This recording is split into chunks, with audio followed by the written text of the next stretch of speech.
City cable. BRS తోనే అభివృద్ధి. మా కోడలు కోట్రిక నాగలక్ష్మి శ్రీకాంత్ను వార్డు నంబర్ 24లో భారీ మెజార్టీతో గెలిపించండి. మాజీ municipal chairperson కోట్రిక Vijayalakshmi Venkataiah. Municipal ఎన్నికలలో భాగంగా ఈ నెల 11న జరిగే ఎన్నికల్లో బీఆర్ఎస్ పార్టీకి తాండూరు పట్టణంలోని ప్రతి ఒక్కరూ ఓటు వేసి భారీ మెజార్టీతో గెలిపించాలని తెలంగాణ తొలి మహిళా మున్సిపల్ చైర్మన్ కోట్రిక విజయలక్ష్మి వెంకటయ్య కోరారు. తమ కోడలు కోట్రిక నాగలక్ష్మి శ్రీకాంత్ బీఆర్ఎస్ అధిష్టానం ఆదేశాల మేరకు వార్డు నంబర్ 24లో బీఆర్ఎస్ పార్టీ తరపున బరిలో ఉన్నారని తెలిపారు. గతంలో ఎమ్మెల్యేగా పైలట్ రోహిత్ రెడ్డి ఉన్నప్పుడే అభివృద్ధి జరిగిందని, నాడు వేసిన శిలాఫలకాలే నేడు అభివృద్ధి కొనసాగుతుందని, శంకుస్థాపనలు జరుగుతున్నాయని అన్నారు. తాను గతంలో మున్సిపల్ చైర్మన్ గా ఎంతో అనుభవం ఉందని, తన సూచనలు సలహాలతో తన కోడలు కోట్రిక నాగలక్ష్మి శ్రీకాంత్ ను 24వ వార్డును అభివృద్ధి పరుస్తుందని, అందుకే కోట్రిక నాగలక్ష్మిని భారీ మెజార్టీతో కారు గుర్తుకు ఓటు వేసి గెలిపించాలని 24వ వార్డు ప్రజలను మాజీ మున్సిపల్ చైర్మన్ కోట్రిక విజయలక్ష్మి వెంకటయ్య కోరారు. అందరికీ నమస్కారం. మన యొక్క 24వ వార్డు అయినటువంటి మన యొక్క వార్డులో బీఆర్ఎస్ పార్టీ తరఫున మా యొక్క పెద్దలు హైకమాండ్ గారు డిసైడ్ చేసిన ప్రకారంగా మేము ఈ యొక్క వార్డుకి నా కోడలైనటువంటి కోట్రిక నాగలక్ష్మి శ్రీకాంత్ గారిని బీఆర్ఎస్ పార్టీ తరఫున పోటీ చేయించడం జరుగుతుంది.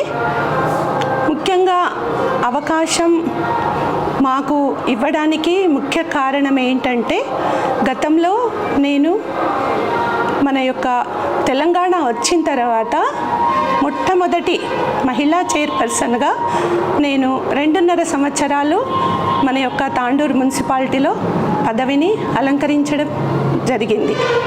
దాంతోపాటు చాలా ప్రతి ఒక్క సేవా కార్యక్రమాలలో కూడా మేము కంటిన్యూగా చేస్తూనే ఉంటాము. ముఖ్యంగా మా కోడలైనటువంటి కోట్రిక నాగలక్ష్మి గారు వాసవి మహిళా సంఘంలో 2 సంవత్సరాల నుంచి తాను అధ్యక్ష పదవిని కొనసాగిస్తుంది. ఆ అధ్యక్ష పదవి తాను చేసే యాక్టివిటీస్ అన్నింటినీ అందరూ గ్రహించి వారు తప్పకుండా మా యొక్క కోడల్ని ఈ వార్డుకు బీఆర్ఎస్ పార్టీ తరపున పోటీ చేయాలి అని మమ్మల్ని ప్రతిపాదించడం జరిగింది. దానికి మేము ఈరోజు ఈ వార్డు నుంచి పోటీలో ఉన్నాము. ముఖ్యంగా ఇక్కడ గమనించవలసిన విషయం ఏమిటంటే, మనము ఈ పోటీలో వచ్చిన తర్వాత వార్డు రోజు ఉదయము సాయంత్రము వార్డంతా కూడా పర్యటించడం జరుగుతుంది. ఈ వార్డులో చాలా కాలనీలు ఉన్నాయి.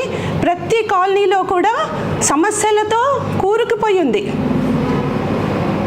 కాబట్టి మేము ప్రజలకు తెలియచేసేది ఒకటే, తప్పకుండా ప్రజల యొక్క సమస్యలను మనము విడతల వారీగా తెలుసుకొని, ముఖ్యంగా డ్రైన్స్ ఎటు చూసినా డ్రైన్స్ చెత్తతో కూడుకొని పోయి అసలు నీళ్లు ముందుకు పోయేది కూడా కష్టంగా ఉంది.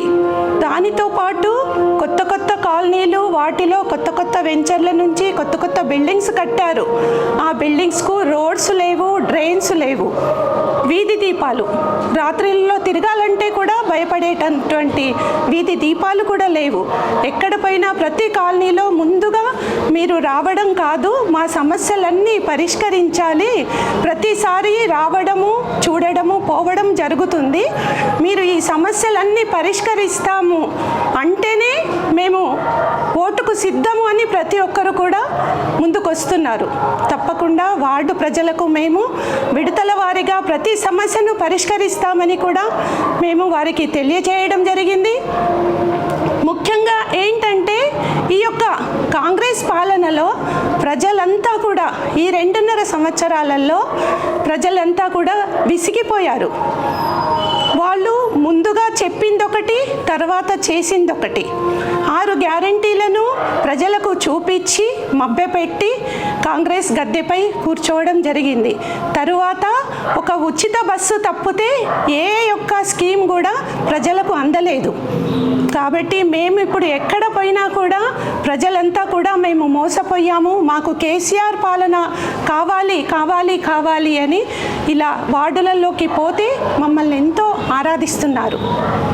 ముఖ్యంగా మనకు మొదటి విషయం ఏంటంటే, మొన్న జరిగినటువంటి ఎంపీటీసీ ఎలక్షన్లలో ప్రజలు విసిగి వేసారి బీఆర్ఎస్ పార్టీకి అనుకున్న దానికంటే కూడా ఎక్కువ రిజల్ట్స్ సాధించడం జరిగింది.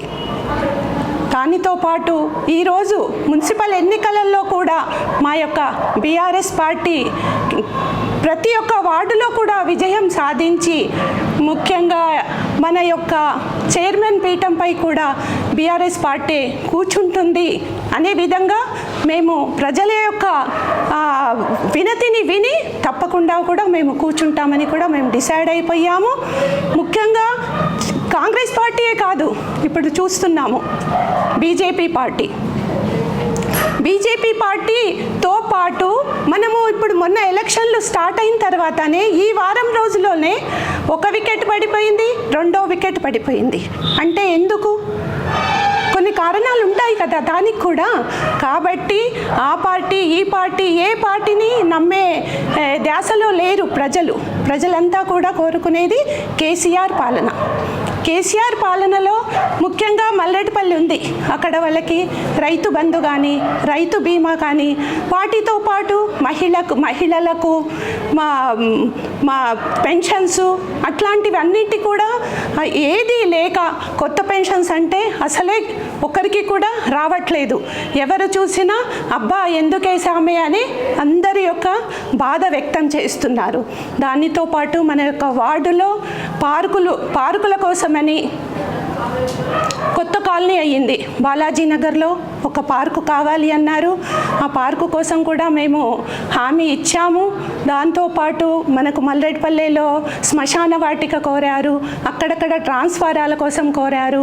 వాటన్నింటినీ కూడా మేము దశల వారీగా వాటిని కూడా మేము వాళ్ళకు సేవలు అందిస్తామని ఉద్దేశంతో ఈరోజు ముందుకొచ్చాము. ఒక సేవాభావంతో, ఆశించి కాదు ఆశయంతో మేము వచ్చాము.